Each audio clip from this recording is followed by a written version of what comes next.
देखिए, इस वक्त की सबसे बड़ी खबर हम आपको बताने जा रहे हैं जो जुड़ी हुई है बिहार विधानसभा चुनाव 2025 के तारीखों को लेकर। आपको बता दें कि इस बात की संभावना है कि नवंबर के पहले सप्ताह से चुनाव शुरू हो सकते हैं। सूत्रों के अनुसार चुनाव आयोग ने जो प्रारंभिक प्रस्ताव तैयार किया है उसमें चुनाव को 3 चरणों में संपन्न कराने की योजना है। सूत्रों का कहना है कि चुनाव आयोग अक्टूबर के पहले सप्ताह में चुनाव कार्यक्रम की आधिकारिक घोषणा कर सकता है। छठ पूजा यानी कि 28 अक्टूबर के बाद पहले चरण का मतदान शुरू होगा और नवंबर के तीसरे सप्ताह तक पूरी प्रक्रिया पूरी करने की तैयारी है।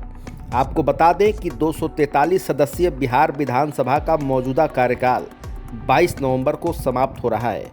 ऐसे में आयोग को इससे पहले चुनाव कराना अनिवार्य है। गौरतलब है कि 2020 के विधानसभा चुनाव भी 3 चरणों में हुए थे। 28 अक्टूबर, 3 नवंबर और 7 नवंबर को मतदान तथा 10 नवंबर को परिणाम घोषित किए गए थे। इस बार ईवीएम पर उम्मीदवारों की रंगीन तस्वीरें होंगी। तस्वीर का 3/4 हिस्सा उम्मीदवार के चेहरे का होगा ताकि मतदाता आसानी से पहचान कर सकें। उम्मीदवारों और नोटा विकल्प के सीरियल नंबर अंतर्राष्ट्रीय भारतीय अंकों में छापे जाएंगे। स्पष्टता के लिए 30 साइज के बोल्ड फॉन्ट का इस्तेमाल होगा। मतदान के लिए गुलाबी रंग के विशेष पेपर का इस्तेमाल किया जाएगा। बिहार में मतदाता सूची का अंतिम प्रकाशन 30 सितंबर को होगा। तब तक सभी दावे और आपत्तियों का निपटारा कर दिया जाएगा।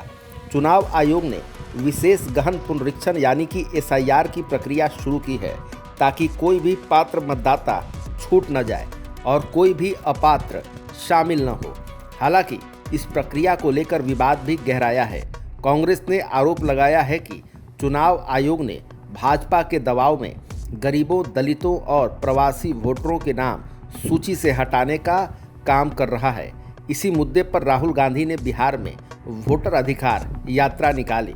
कांग्रेस का दावा है कि उसने 89 लाख शिकायतें आयोग को दी है और इसके प्रमाण स्वरूप मुहर लगी रसीदें भी हैं, जबकि चुनाव आयोग का कहना है कि कोई शिकायत उचित प्रारूप में दर्ज नहीं हुई।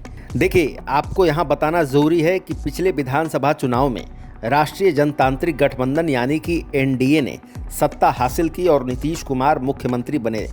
हालांकि अगस्त 2022 में नीतीश कुमार ने अपनी पार्टी जनता दल यूनाइटेड को NDA से अलग कर RJD और अन्य दलों के साथ मिलकर महागठबंधन सरकार बनाई।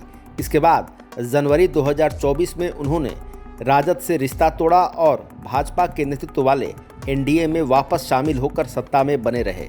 इसी बीच चुनावी रणनीतिकार से नेता बने प्रशांत किशोर ने अगस्त 2024 में घोषणा की उनकी पार्टी जनसुराज राज की सभी 243 सीटों पर चुनाव लड़ेगी।